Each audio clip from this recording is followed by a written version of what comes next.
Assalamualaikum. Now I am processing the hummus. This is the way of processing hummus and removing the skin. This is now in the next processing I'm going to grind this processing, this is for the dry, but I have no machine, so I'm using this one. Should be for the wet grinding. And now I am processing this sesame to take some oil. So I need the paste of this sesame seed.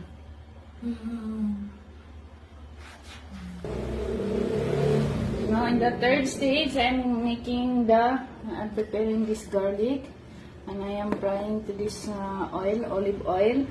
So now the pan is ready for frying. Next stage, I already grind the sesame seed.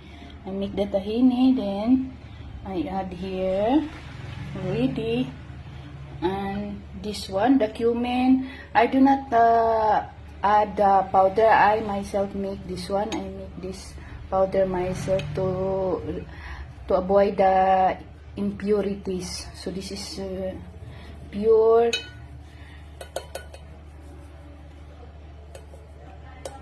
cumin.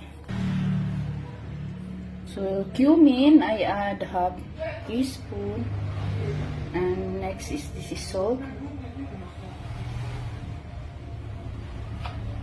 half teaspoon. Next is the 1 tablespoon of lemon juice.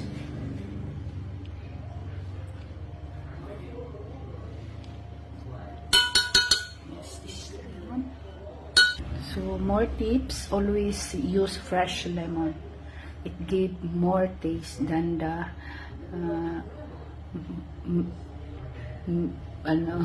made. So again, always use the fresh lemon than the preserved one to enhance or to improve more taste than the fresh clay. Now, I'm going to make this one paste.